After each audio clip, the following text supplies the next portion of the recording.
What is up, people? It's Unknown Secret Productions, and today it's time for another double review. And this time of the Transformers Studio Series 58 Deluxe Roadbuster and the Studio Series 63 Deluxe Topspin. And we'll start with the Roadbuster first because why not?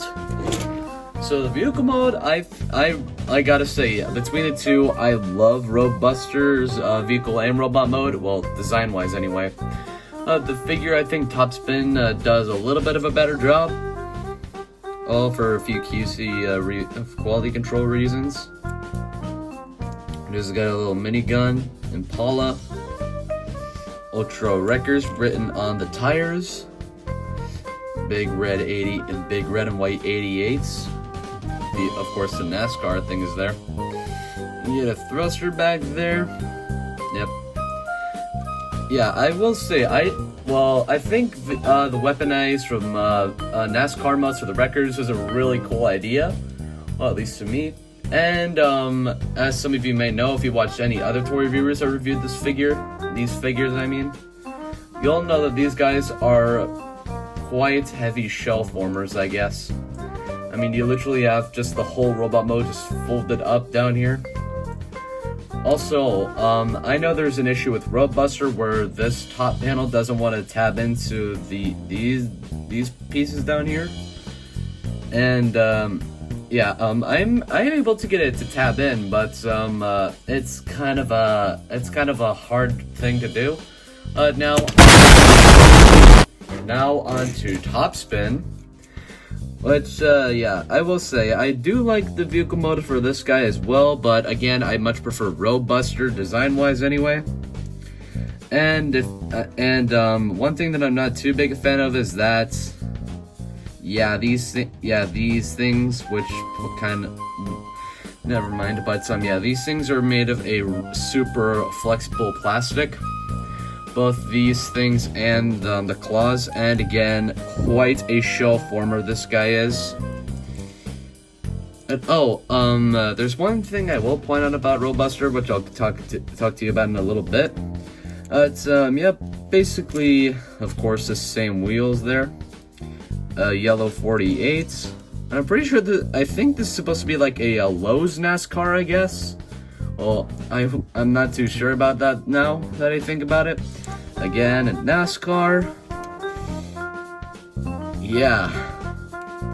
Of course, the Impala, and at least on mine anyway, the front doesn't always like to fully tab together.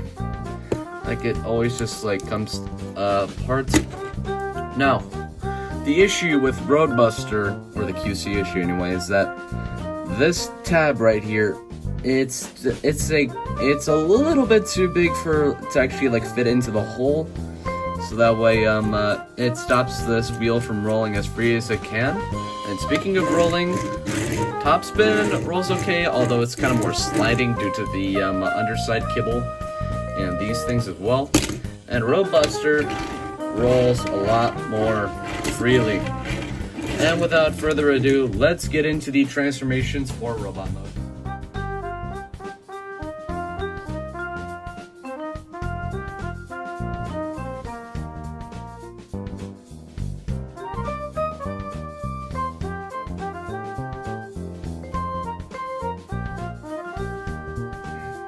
And here we have Roadbuster and Topspin and Robobones, and I gotta say, they look real good.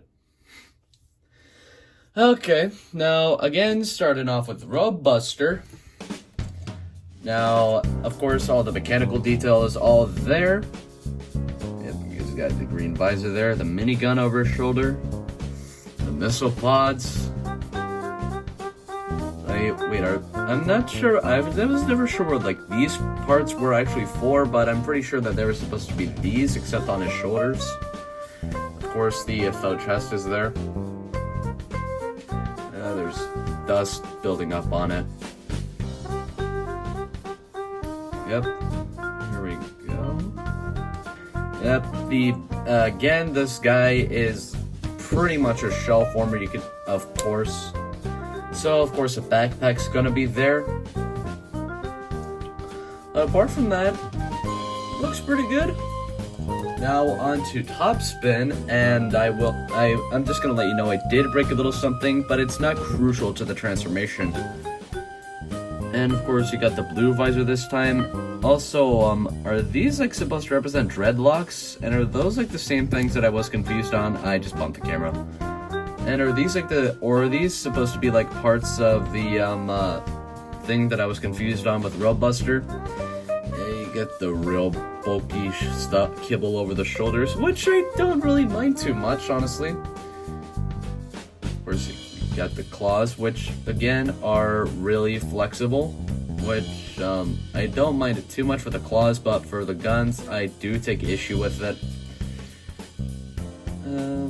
Where's the legs? Also, the reason why I don't have Topspin is basically, well, the only reason for that a couple reasons is because he's a Target exclusive and I haven't seen him anywhere. Okay, of course, well, I mean, I don't think the back kibble on this guy is as terrible as Roadbuster's. Oh, and these things are pretty annoying too. But, yeah, apart from that, they are pretty good figures. Now, articulation for Roadbuster.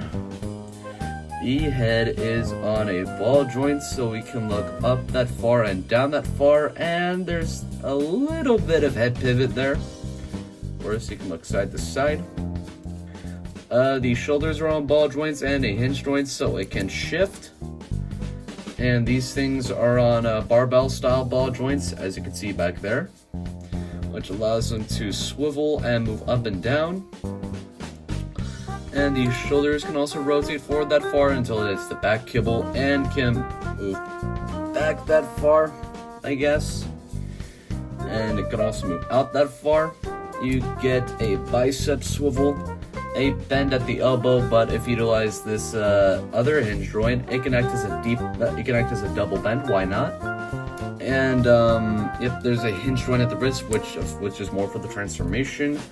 There's ball joints at the hips, which allows them to kick that far, but yep, it'll just go outward if you do it any further than that. And the leg can move back that far, of course, until it hits the huge backpack.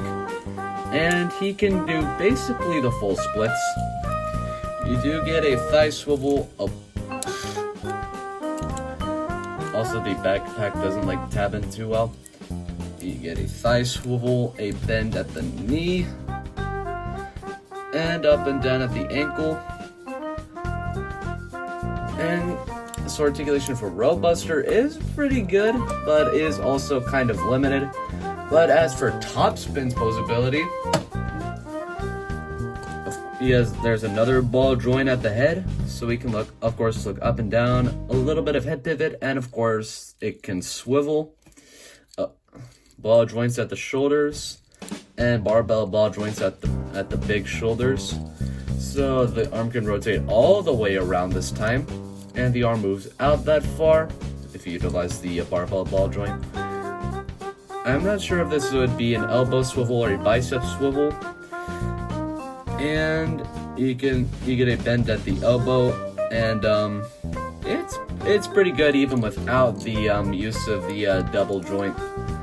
And of course, nothing at the wrist again, and ball joints at the hips, which I feel are a little bit loose, which allows him to kick that far, can move back really far, and he can also almost do the full splits this time. On this leg, the swivel is a little loose. On this one, it's just a little tad bit tighter. And a bend at the knee, and that's all the posability for both of them. So articulation for both of these guys is decent, but I say it could have been just a little bit better, but I honestly don't know how they could have included either a waist swivel or ankle pivots, I guess. And as for accessories, of course, Roadbuster comes with the little minigun right here. That focus, there we go. Yeah, he comes with the little minigun right there, which is nicely detailed, especially for being pretty small. And it can plug into either side of the shoulders or plug into the forearms. Me personally, I just plug it into here. And as for Topspin, of course, he's got the stupidly rubbery, guns right here. Yeah, again, I'm not a big fan of that. And the rubbery claws. Also, I don't know if you can see it right there, but, yeah, that piece is broken right there. I'm sure you know what piece I'm talking about, right? Although, you could see the pin there, right? The one that connects like these rubbery shoulder things. That's again, it's not crucial to the transformation, but it does kind of bug me that it actually broke. And for Roadbuster, I didn't break anything. That's yeah. Now on to the. I was about to burp there, but. Now let's move on to the size comparisons. Here they are next to the Figma Kyoko Sakura, Studio Series Leader Class Shockwave, NECA Godzilla, Masterpiece Movie Barricade, Studio Series Sideswipe, Studio Series Sentinel Prime, Studio Series Dark of the Moon Megatron, and my previous review, the Earthrise Deluxe Class Wheeljack. So, there you have it as far as Roadbuster's box goes. You get your image of Roadbuster labeled 58, City Series Roadbuster, Transformers Dark of the Moon, officially licensed as per product. On the side of the box, you get Roadbuster and, of course, authentic Transformers. On the side of the box, you get City Series 58, 5 different languages of Deluxe Class. On the top, Transformers Dark of the Moon. On the bottom, useless stuff and barcodes.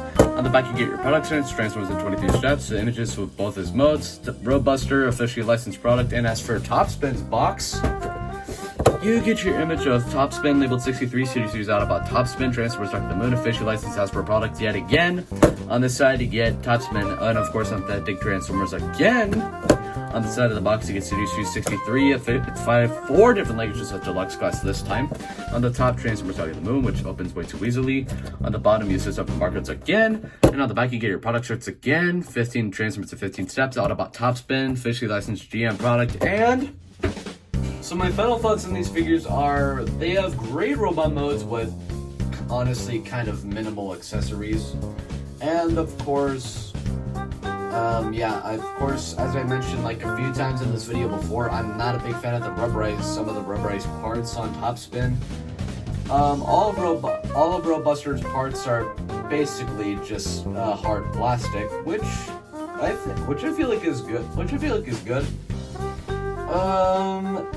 Yeah, the painting is kind of non-existent on Topspin, but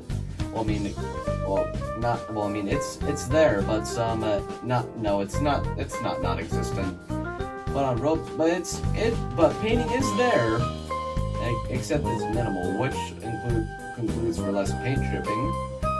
And vehicle modes, decent. Of course, the issues with Roadbuster and Topspin's vehicle modes. And with all that being said, that's basically it for my review on the Transformers Studio Series 58 Topspin. 58, Studio Series 58 Roadbuster and 63 Topspin. And as always, I will see you all in my next video. Peace out. Actually, before I do go, there's actually a little something that I do want to say to all of you.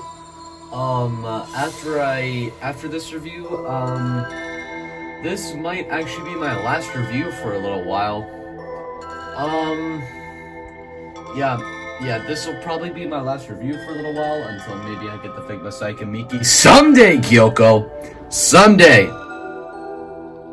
Then, of course, I will take a look at the Figma Sayaka Miki.